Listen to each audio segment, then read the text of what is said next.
Graça e paz de Jesus, amada igreja, amém? Amém. Amados, hoje à noite nós vamos falar sobre, vai ser uma pregação um pouco mais educacional, então ela vai ter um caráter um pouco mais de estudo, mas ela é uma pregação. Mas ela vai ter, um dos objetivos dessa pregação hoje é elucidar, abrir os nossos olhos para um tema importante que nós temos trabalhado esse ano, que é o tema dos dízimos e das ofertas. Existem muitas dúvidas acerca dos dízimos e das ofertas. Quem nunca ouviu falar, né, que tem pessoas que já se cansaram de dizimar e ofertar porque viram o dinheiro mal administrado. Eu tenho certeza que as pessoas que deixam de dizimar e de ofertar por ter visto algum tipo de corrupção dentro da igreja, elas não estão 100% erradas. Elas estão erradas porque não estão cumprindo o mandamento do Senhor, mas elas têm a sua razão. Afinal, elas têm como membros que dizimam pelo menos o direito de ficarem zangadas de ver uma má administração, a corrupção acontecendo.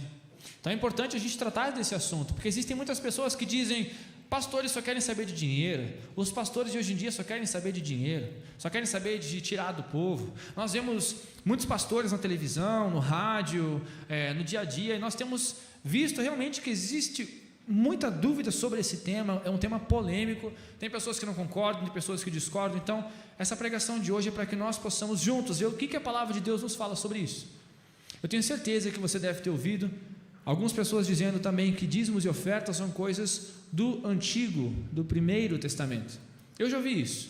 Dízimo é coisa do Primeiro Testamento, dízimo é coisa que se fazia antes. Oferta, Jesus foi a oferta. Antes tínhamos ofertas de sacrifício para que tivéssemos perdão. Jesus é a oferta de Deus Pai, então não existem mais ofertas. Pois então hoje nós vamos trabalhar textos apenas do Novo Testamento. Mas é importante salientar uma coisa: toda a palavra de Deus é útil e inspirada por Deus para nos edificar, nos corrigir e nos ensinar. Então não existe esse negócio de se está no Antigo Testamento não funciona mais, não existe mais. Eu gosto de dizer uma frase que eu aprendi com o Luciano Subirá: o Antigo Testamento ele ilustra o Novo Testamento, e o Novo Testamento ele explica o Antigo Testamento, mas tudo é uma coisa só, amém? Tudo é Sagrada Escritura, tudo é Palavra de Deus. Mas hoje nós vamos tratar de versículos que falam sobre esse tema apenas no Novo Testamento, certo? Porque no Antigo Testamento nós temos mais referências, mas é importante a gente entender de maneira contemporânea, até mesmo da própria boca de Cristo, o que significa dizimar e ofertar. Porque muito mais importante do que dizimar e ofertar é saber como se dizima e saber como se oferta.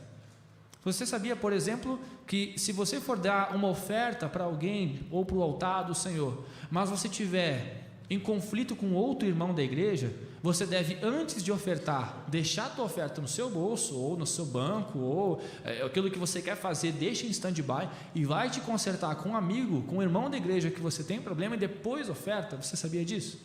Então mais importante do que dizimar e ofertar é saber como fazer isso. Por que fazer isso? O que nós ganhamos com isso? Por que afinal existem os dízimos e ofertas? E por que eles vão além do tempo do Antigo Testamento? Amém? Eu te convido que você abra a sua Bíblia em Atos capítulo 2, do verso 44 ao verso 47. Livro de Atos dos Apóstolos no Novo Testamento, capítulo 2,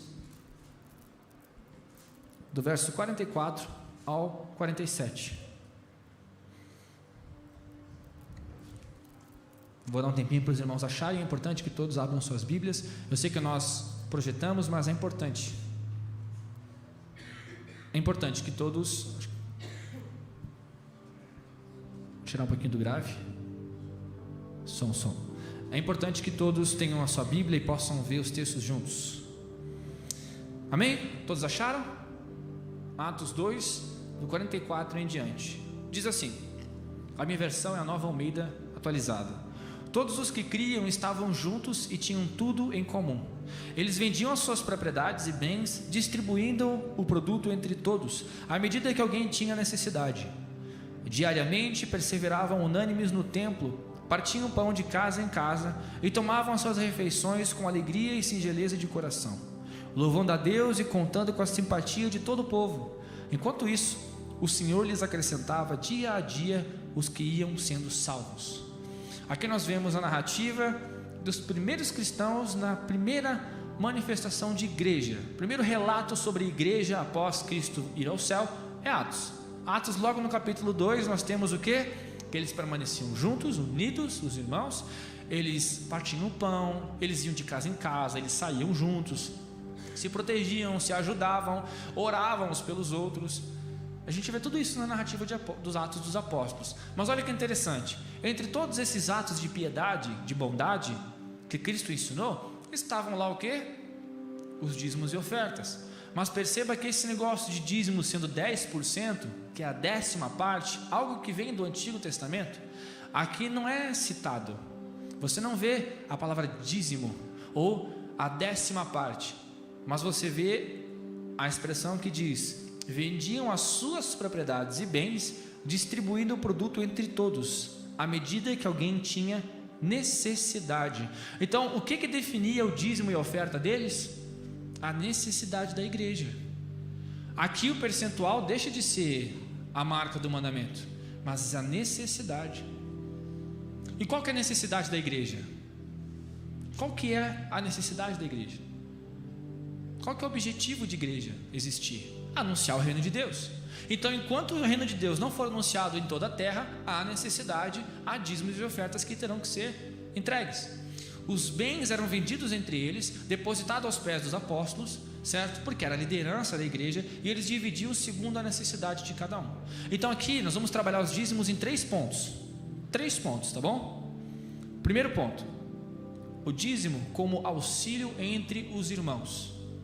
Em Cristo, nós aprendemos que o dízimo e as ofertas são para, ponto 1, o auxílio, o sustento, a contribuição entre os irmãos de uma comunidade. Faz parte do seu dízimo e da sua oferta o auxílio e o sustento dos irmãos. É claro que nós poderíamos fazer isso sem gestão nenhuma. Simplesmente você vê a necessidade de um irmão, você ajuda. Mas nós temos uma liderança. Nós temos alguém que às vezes sabe de coisas que os outros não sabem, que está aberto os seus ouvidos para pessoas que às vezes abrem o seu coração apenas para a liderança. Por isso é importante, assim como esses discípulos, os primeiros cristãos, eles depositavam aos pés dos apóstolos, porque os apóstolos, eles tinham conhecimento da necessidade geral do povo, inclusive de necessidade de outras igrejas.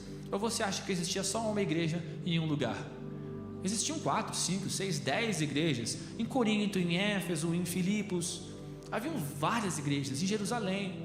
Então, quando colocado esses bens, esses dízimos e ofertas, esses recursos financeiros aos pés dos apóstolos, eles tinham conhecimento sobre as necessidades e podiam ajudar uns aos outros. Então, primeiro ponto: dízimos e ofertas são também para o sustento e cuidado dos irmãos. Tão importante quanto cantar, quanto orar, quanto jejuar e ler a Bíblia, é você pagar a conta de luz de um irmão que tem a conta de luz atrasada. Não é nada de especial, gente. Pô, meu irmão está apertado ali, não está conseguindo virar o mês, precisa de 60, 80 reais para pagar uma conta de água, e eu tenho esse dinheiro lá, mas eu estou pensando em comprar uma outra coisa. Pô, não tem nada de especial, nada de... Uma coisa que eu aprendi com o Paulo, eu sou uma pessoa que aprendi a ser grata desde criança. Meu pai e minha mãe me ensinaram a agradecer por todas as coisas que faziam por mim. Agradeça tudo. Deu espaço para você passar na fila? Agradeça. Te deram uma bala? Agradeça, agradeça.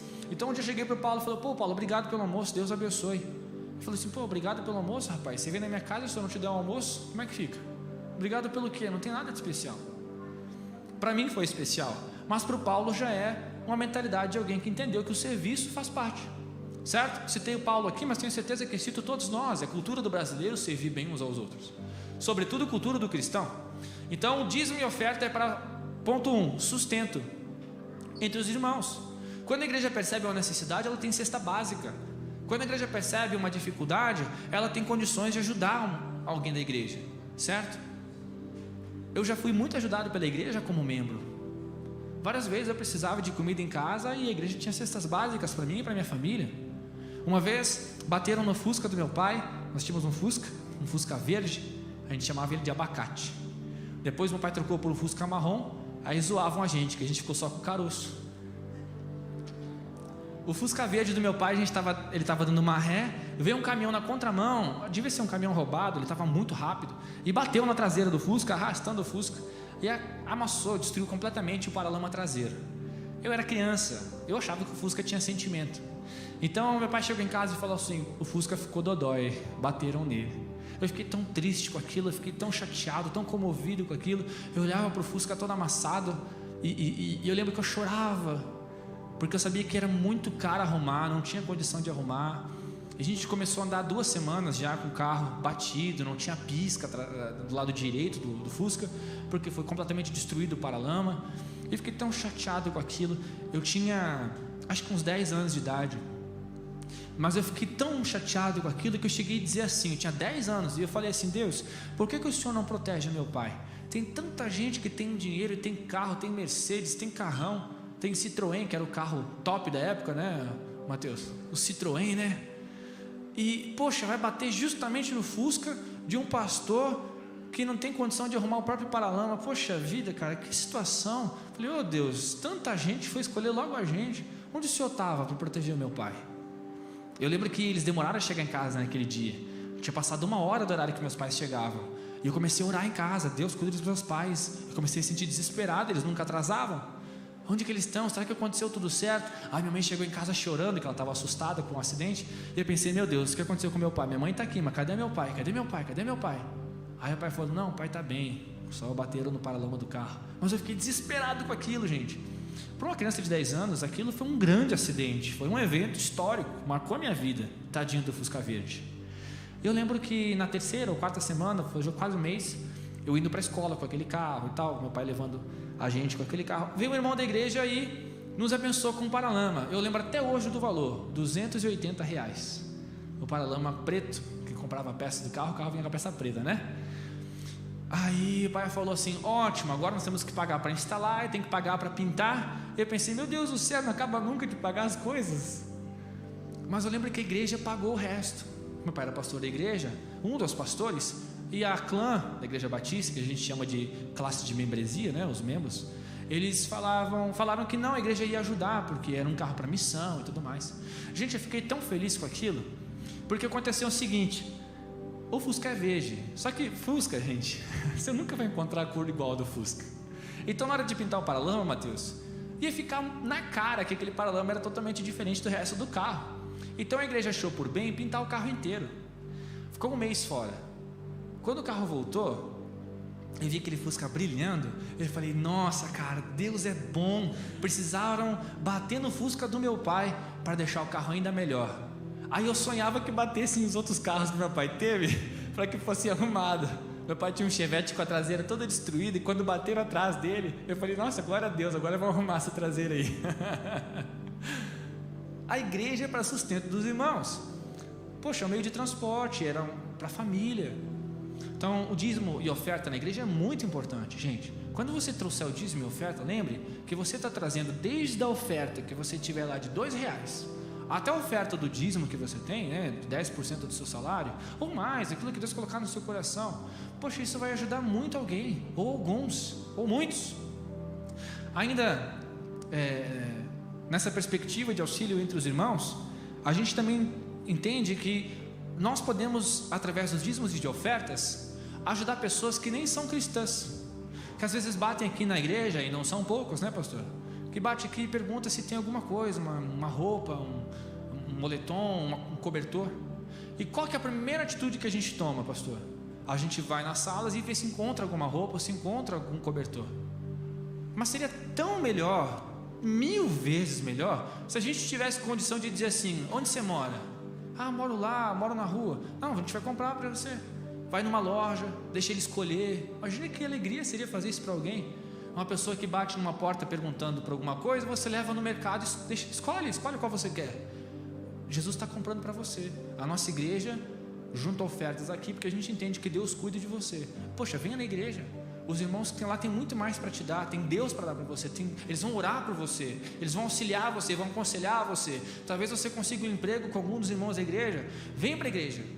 Poxa, se os maçons fazem isso, se o pessoal do Rotary Club faz isso, o pessoal que espírita faz isso, a gente vai perder para esses caras? Não, né? Nós temos o Deus vivo em nosso coração, que deu sua vida por nós, Ele se ofertou por nós. Então, primeira coisa que o dízimo e oferta é importante, para sustento entre os irmãos. Hoje você talvez tenha condição aí de dar o seu dízimo e sua oferta com muita alegria, mas amanhã talvez você precise. E aí a igreja que você tanto ajudou um dia vai olhar para você e vai dizer o quê? Foste fiel no pouco, sobre muito a gente te coloca. Vamos abençoar você, fica tranquilo. Quem aí? Levanta a mão. Quem já foi ajudado pela igreja financeiramente? Pagando uma despesa, pagando um cartucho que você usou para imprimir. Poxa, várias vezes, né, a gente fez alguma coisa de casa, a igreja falou o quê? Não, a gente reembolsa você. Não vai arcar com as despesas sozinho, deixa que a gente devolve para você, né? Olha que legal, a igreja pode ter essa condição. Segundo ponto, abram suas Bíblias na segunda carta aos Coríntios, 2 Coríntios, capítulo 8, versos 23 e 24. Nós vamos ler, são 3 capítulos, então nós não temos condição de ler tudo, então nós vamos ler alguns versículos, eu vou pular para ler só algum versículo ou outro, mas são 3 ou 4 capítulos que falam sobre esse tema, tá? É uma escrita bem grande. Então a primeira parte é 2 Coríntios 8, 23 e 24. Aqui o apóstolo Paulo está falando numa carta que é para a igreja de Corinto receber o pastor Tito. Tito, que era amigo dele, cooperador dele, ele mandou para a carta de Corinto falando assim: recebam, irmãos de Corinto, que é uma cidade da Grécia, recebam Tito com muito carinho, cuidem bem dele aí, porque agora ele vai começar a ser o pastor de vocês. Eu estou levando com ele, está indo junto com ele, mais 2 irmãos, que vão ajudar nos louvores, vão ajudar aí no sustento da igreja. Cuidem bem deles também, cuidem deles como vocês cuidaram de mim, não deixem eles passar dificuldade. Então aqui é uma carta, como se fosse a carta do bispo, mandada para nós, dizendo assim: estamos mandando a pastora tal, o pastor tal, e ele vai estar cuidando de vocês, então cuidem bem dele, é um pastor novo, agora é o pastor da comunidade, continuem cuidando, sustentando a família que está chegando. A mesma coisa, Paulo faz o papel do bispo aqui. Diz assim: quanto a Tito, é meu companheiro e cooperador entre vocês. Quanto aos nossos irmãos, que são os que estavam junto com Tito, são mensageiros das igrejas e glória de Cristo. Por isso, diante das igrejas, comprovem o amor de vocês e confirmem o orgulho que temos de vocês na presença desses homens. Agora vai para o capítulo 9, versículo 1. Ora, quanto à assistência a favor dos santos, não é necessário que eu escreva a vocês. Versículo 7. Cada um contribua segundo tiver proposto no coração, não com tristeza ou por necessidade, porque Deus ama quem dá com alegria. Do verso 10 em diante. E Deus, que dá semente ao que semeia e pão para alimento, também suprirá e aumentará as sementes e multiplicará os frutos da justiça de vocês. Assim, vocês serão enriquecidos em tudo para toda generosidade, a qual, por meio de nós, resulta em orações de gratidão a Deus. Porque o serviço dessa assistência não só supre a necessidade dos santos, mas também transborda em muitas orações de gratidão a Deus. Na prova desse serviço, eles glorificam a Deus pela obediência da confissão que vocês fazem do Evangelho de Cristo e pela generosidade com que vocês contribuem para eles e para todos. Enquanto eles oram por vocês com grande afeto por causa da extraordinária graça de Deus que foi dada a vocês. Segundo ponto, a igreja dizima e oferta para sustento dos seus pastores e missionários. Perceba que o primeiro foi o sustento entre os irmãos. Segundo, cada um tinha a sua necessidade, diz em Atos. Aqui Paulo está dizendo para Corinto: recebam bem Tito e esses irmãos, tá? Cuidem bem.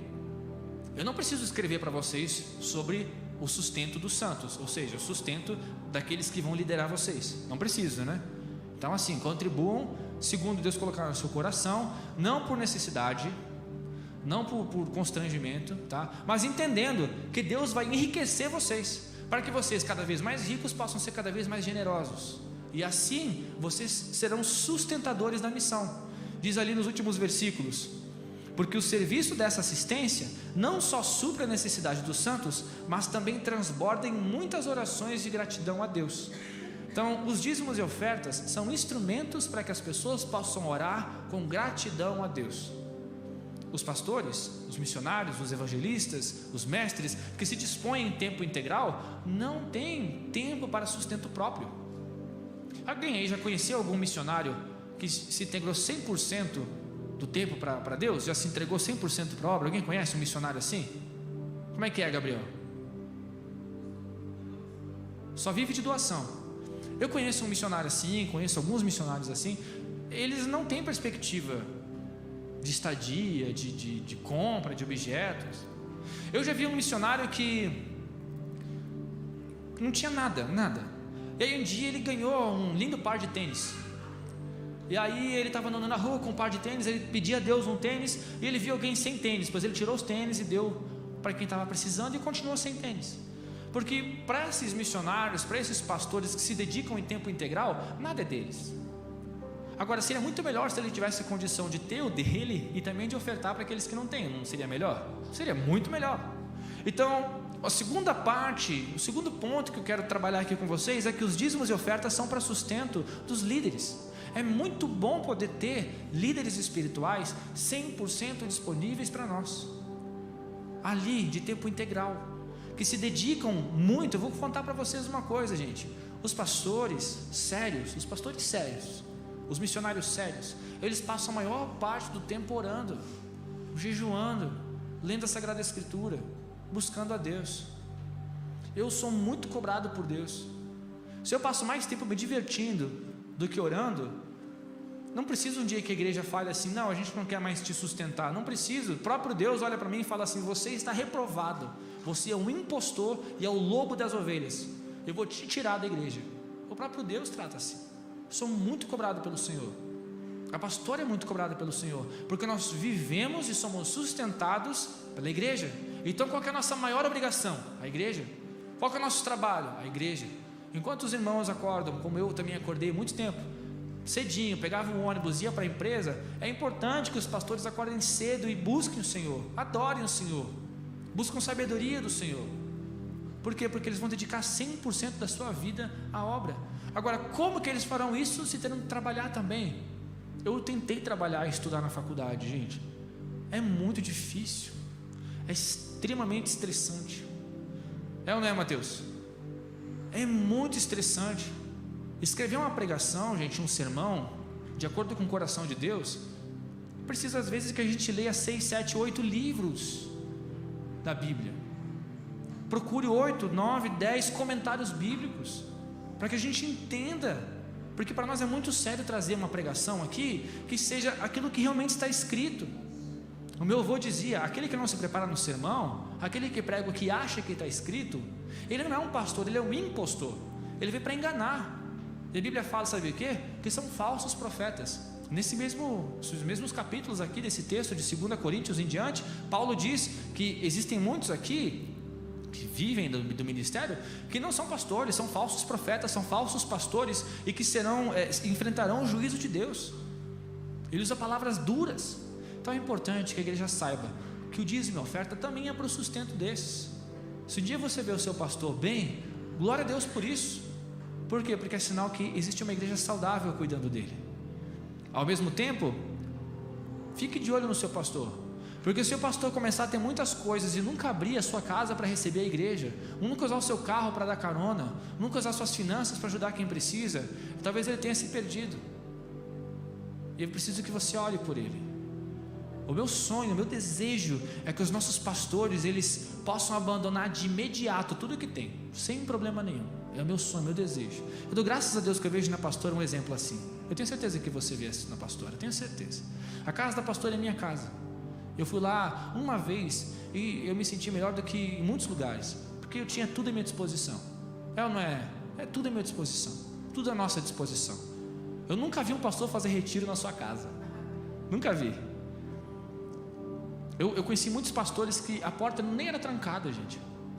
Simplesmente ele chegava do mercado, tinha gente na casa dele. Ele acordava de manhã, tinha gente na casa dele, na sala, conversando, abrindo geladeira, pegando o que estava na geladeira. Eu já vi pastor que teve que botar cadeado na geladeira, porque os irmãos simplesmente chegavam, abriam a geladeira, tomavam Coca-Cola, pegavam azeite, faziam um ovo frito. Ele ia jantar, a gente tinha acabado tudo.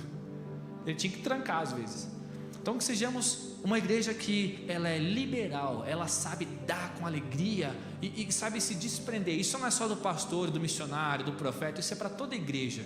Se um dia nós tivermos alguma coisa que seja mais importante que o outro, e for um objeto, for um bem, então a gente se perdeu, a gente precisa voltar. Precisamos estar prontos a deixar tudo, porque um dia nós deixamos tudo pelo Senhor. Então, se com o passar do tempo nós começarmos a mudar esse posicionamento, nós estaremos se desviando da graça do Senhor. A palavra de Deus nos diz em Romanos, esse você não precisa abrir, mas em Romanos 10, do 13 ao 15, diz assim: todo aquele que invocar o nome do Senhor será salvo. Como porém invocarão àquele que não creem? E como crerão se não ouvirem? E como ouvirão se não tem quem pregue? E como pregarão se não forem enviados? Então é importante que todos aqueles que pregam, a gente precisa entender isso. Os que pregam, eles foram enviados. Na Bíblia, gente, não existe alguém que se autoproclama pastor, não existe alguém que se autoproclama profeta. Levantou do nada e eu sou o profeta de Deus. Não existe isso, gente. Eu acordei de manhã, achei numa quarta-feira à tarde, me autodenominei pastor. Não existe isso. O pastor é chamado de Deus, ele é reconhecido pela comunidade. Então o pastor, ele é enviado por uma igreja, enviado por uma comunidade. Quando uma igreja envia um missionário, ela é responsável por esse missionário. Eu estou há pouco tempo já, daqui a alguns anos, 1 ano e meio, 2, a assumir uma igreja como responsável. Quando eu enviar alguém para uma missão, eu vou ficar de olho o tempo inteiro, ver se ele está precisando de alguma coisa. Foi eu que enviei ele. Se acontecer qualquer coisa, a responsabilidade de quem? De quem enviou. E eu sei que quem chamou foi Deus, então Deus também cuida. Mas é importante que eu, como pastor, a minha clã, fique de olho. Eu, como seminarista, posso dizer para vocês, o Mateus como seminarista, o João, que vocês já conhecerem, a Ana Flávia e muitos outros, a vida de seminarista não é uma vida fácil. E se nós não tivermos irmãos que acreditam no nosso ministério, que estão dispostos a abençoar o ministério, gente, é muito difícil. A vida de pastor também. Vocês não vão me ver com carros caros, não vão me ver. Não vão me ver com uma casa cara, gigante, não vão. Se um dia eu tiver, ela vai estar 100% disponível para a igreja, eu não vou ter. Eu já tirei isso do meu coração já, não vou ter, gente. Porque eu sei que tudo que Deus me der vai ser para Ele. Se Ele me der alguma coisa com muita qualidade, a igreja quiser realmente me abençoar, eu vou dizer, ok, eu recebo, mas eu vou devolver para a igreja depois, tá bom? Não vou juntar riquezas para os meus filhos depois terem, não. Vou dar para eles a segurança, vou dar para eles a alegria de terem um sustento, de terem uma provisão, mas eu já entendi que o Deus que me chamou, Ele não tinha onde repousar a cabeça, né? Ele falou lá, o filho do homem não tem onde repousar a cabeça. Para pagar o imposto dele, dos discípulos, o Pedro teve que pescar um peixe com uma moeda na boca. Tenho certeza que Jesus hoje iria ter que fazer uma vaquinha para comprar uma Coca-Cola 2 litros. Porque a gente entendeu, gente, que como cristão as coisas não nos dominam mais. Se isso aqui começar a me dominar, gente, eu troquei de Deus. Eu não se pode adorar a 2 deuses, disse Jesus. A Deus e ao dinheiro, a Deus e a mamão. Não pode, gente. Então tudo que temos, tudo que somos, tudo que nós pensamos, tudo que nós adquirimos é para honra e glória do nome do Senhor. Se Deus te der um carro excelente, louvado seja o nome do Senhor. Use esse carro para conforto da sua família, para conforto dos irmãos da igreja, para conforto do necessitado. Use, porque é para isso que Deus te deu. Se Deus te deu uma casa maravilhosa, glória a Deus por isso. Que seja um lugar que você possa receber irmãos para célula, para jantas, que você possa receber seu pastor, possa receber o irmão da igreja, possa convidar um visitante para jantar lá. Amém? Que Deus abençoe. Eu quero ver todo mundo aqui muito bem sucedido, para, como disse aqui a Bíblia, né? Enriquecidos para serem generosos. Eu adoro isso. Eu quero ver vocês assim, em nome de Jesus. Primeiro ponto, então, o dízimo e as ofertas para sustento entre os irmãos. O segundo, o dízimo e as ofertas para sustento dos líderes, dos missionários, que são enviados para outros países também, e para os pastores. E o terceiro, para finalizar, o dízimo como auxílio próprio. Sabia que o dízimo e as ofertas auxilia você mesmo? Primeiro, porque quando você dizima e você oferta, você começa a colocar em prática o amor a Deus e não ao que você tem. Então você já passa por um processo de você ter que muitas vezes, sem vontade, com raiva, você se desfaz daquilo e você começa a trabalhar disciplinas espirituais para que você nunca esqueça que tudo que você tem é do Senhor. Aquele que dizima e oferta constantemente e faz isso e oferta para o Senhor, não oferta aquilo que é sobra, mas oferta o que custa. Ele está esmurrando a sua carne, batendo no seu corpo, para que ele possa, através da disciplina espiritual, não esquecer que tudo que ele tem é do Senhor. Outra coisa que nos faz pensar que o dízimo também é para benefício próprio É porque a palavra de Deus nos diz em Mateus capítulo 6, esse texto todos conhecem, Mateus 6 em diante, do 19 em diante, fala: não acumulem tesouros sobre a terra, mas no céu, onde nem traça e nem ferrugem consomem. Como que eu faço essa transferência, Mateus? Como que eu faço esse Pix da minha conta para a conta do céu? Porque lá o Nubank ele até rende alguma coisa, mas no céu o rendimento é muito maior, né? Como que eu transfiro meu dinheiro daqui para a conta do céu? Como que eu acumulo tesouros no céu? Gente, tudo que nós fazemos de bom cai no caixa do céu. Tudo que nós fazemos de bom, quando falamos a verdade, estamos acumulando tesouros no céu. Quando nós abençoamos as pessoas com orações, nós estamos acumulando tesouros no céu. Quando nós gastamos o nosso tempo com alguém para a honra e glória de Deus, nós estamos acumulando tesouros no céu. O que é o dinheiro senão o tempo de trabalho? O que é o dinheiro senão o poder de aquisição ou de construção, de edificação? Então nosso dinheiro, ele é uma das muitas coisas na nossa vida, que precisam ser aplicadas no reino de Deus.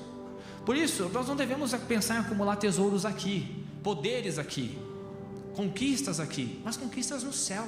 Porque tudo que fizermos, os nossos sonhos, nossos projetos, os nossos planos, nosso dinheiro, nossa família, nossa faculdade, nossa escola, até os nossos esportes, tudo seja para a glória do Senhor, para nós acumularmos tesouros no céu. E quando chegar lá, poder receber do Senhor o maior dos tesouros, que é o quê? A coroa da vida. O Messias tirando a coroa e colocando na sua cabeça e dizendo: você é bem-vindo aqui, esse lugar é seu, pode vir e desfruta aí, tudo que tem aqui é seu. Não tem fome, não tem nudez, não tem dificuldade, não tem doença. Outra coisa que acontece com a gente quando a gente dizima é que nós temos uma espécie de seguro. Um dia eu escutei um amigo meu aconteceu um incidente com o carro dele, e eu disse assim: poxa, sério, o motor, se eu não me engano, eu tinha parado de funcionar. Eu falei: nossa, você tem seguro? Aí ele falou assim: eu sou dizimista, eu tenho seguro. Eu gostei da frase dele. Eu sou dizimista, eu tenho seguro. Porque quando nós dizimamos e ofertamos a Deus, nós devolvemos parte do que temos a Ele. Nós estamos dizendo que independente do que acontecer, nós sabemos que tudo que temos veio dele e que Ele é responsável por tudo que temos. Tanto é que o dízimo, a gente tem esse entendimento, né? Que o dízimo e as ofertas são pequenas devoluções do que Deus nos deu.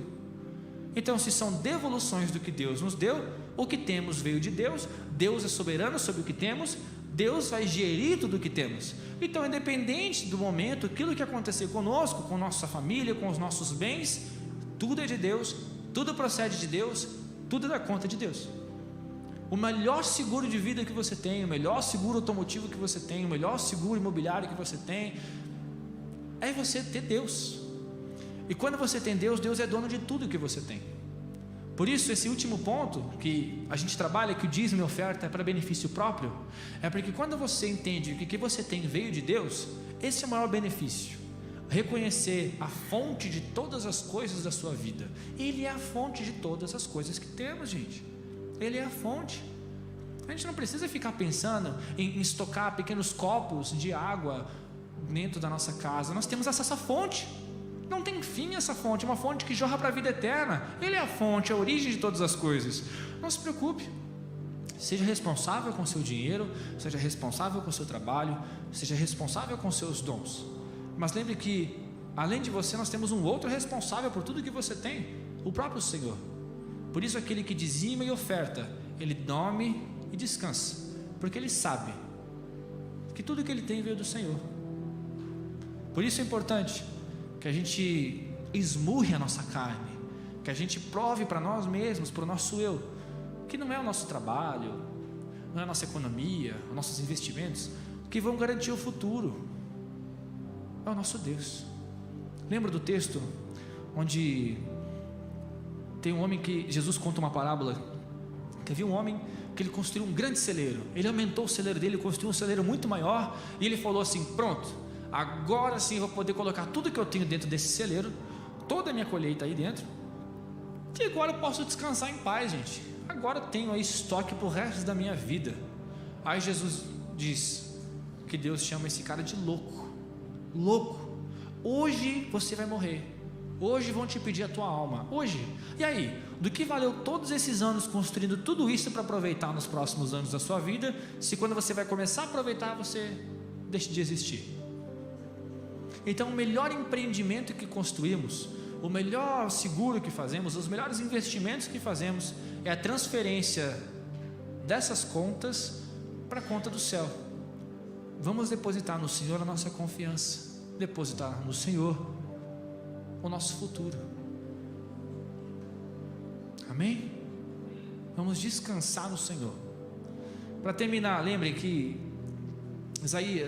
Mateus capítulo 6, no verso 33, que é a continuação dessa frase de Jesus: não acumulem tesouros no céu. Ele continua falando: há muitos que se preocupam com o que vão comer ou com o que vão beber, mas Deus alimenta os passarinhos, Deus alimenta as aves do céu, Deus veste a erva do campo, veste as flores. Deus vai cuidar da gente, Deus vai cuidar de vocês. Busquem primeiro o reino do céu e a sua justiça, o reino de Deus e a sua justiça, e essas coisas, o que é? A preocupação com o sustento e com a dignidade, essas coisas Deus acrescenta. Então o que nós temos que fazer com nossos dons? Buscar, através dos nossos dons, em primeiro lugar, o reino de Deus. Com a nossa família, buscar em primeiro lugar o reino de Deus.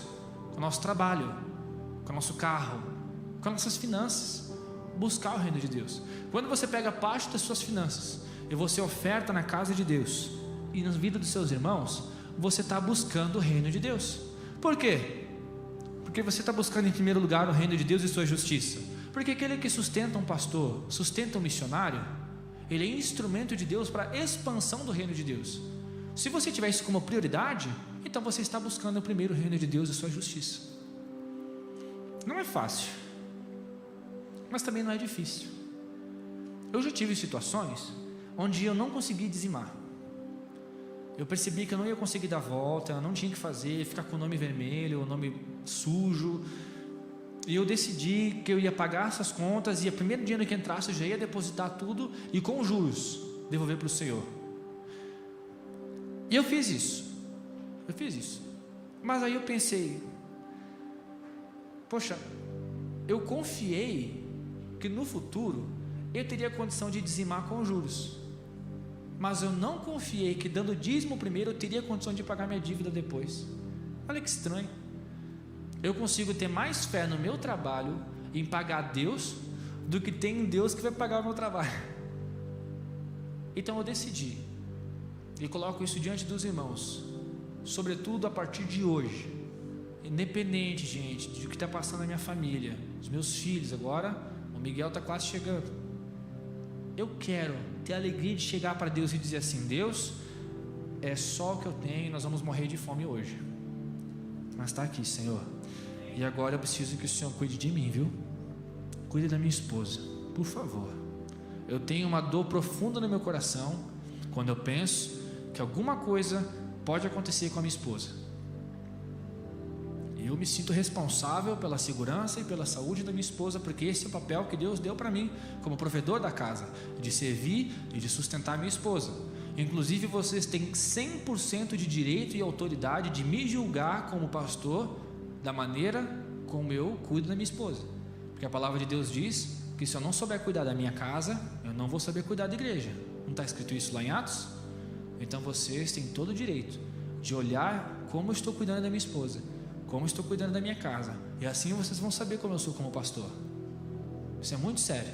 Então assim, às vezes eu sei que se eu fizer alguma coisa, se eu não fizer alguma coisa, talvez ela precise de alguma coisa e eu não tenha como ajudar ela depois. Ela também talvez não vai ter como trabalhar para ter. E aí como é que vai ser? Eu, tudo bem, gente, eu já passei muita dificuldade, eu já sei como funciona.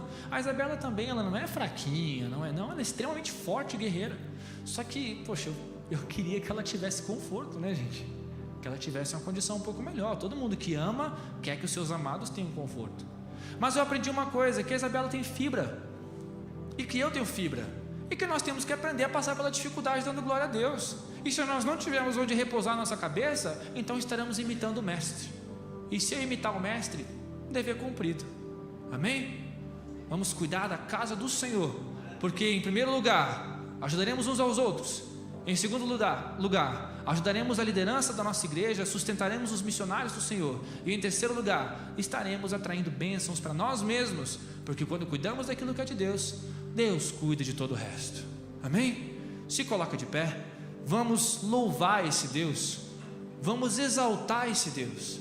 Eu te deixo ainda com a possibilidade, se você não dizimou e não ofertou ainda hoje, e você quer ofertar ao Senhor, oferte ao Senhor. Depois do culto, procure a pastora, procure o irmão Akira, me procure. Eu quero ofertar, como é que eu faço? Oferte ao Senhor, não impeça as bênçãos de Deus para a sua vida. Quero chamar o ministério de louvor, pode subir por gentileza. Nós vamos orar pela sua vida, para que Deus te conserve um bom dizimista, um bom ofertante. E nós vamos orar pelas suas finanças, pelo seu trabalho, pelas nossas finanças, nossos trabalhos. Por quê? Porque a gente sabe que são dias difíceis, não são? Está tudo caro. Nós tivemos uma pandemia, uma guerra, meu Deus do céu, o que está acontecendo? Então nós vamos orar pelas nossas finanças, pelo nosso sustento, pelo sustento da nossa igreja.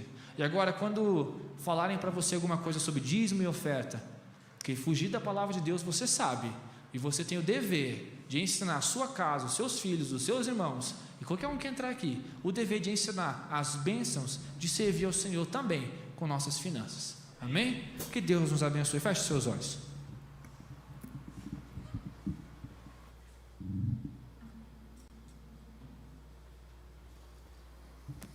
Amado Senhor, nós nos alegramos, Senhor, de estar na sua casa mais uma vez. Estamos felizes, Deus, porque a tua palavra nos ensina que o Senhor é o Deus de todas as coisas. É muito, muito bom, Senhor, poder ler que se nós te buscarmos, o Senhor cuida de todo o resto. E ainda é muito melhor saber que, além de estar escrito ali, muitos de nós já viveram isso, já viveram o teu cuidado em situações difíceis. Senhor, quando a gente lê alguma coisa que nos inspira, é bom. Mas quando a gente vive alguma coisa que nos inspira, Senhor, nossa, isso traz tanta vida para nós, isso traz tanto conforto, tanta paz. E nós temos vivido o teu sustento, nós temos vivido os teus milagres sobre a nossa vida, Senhor.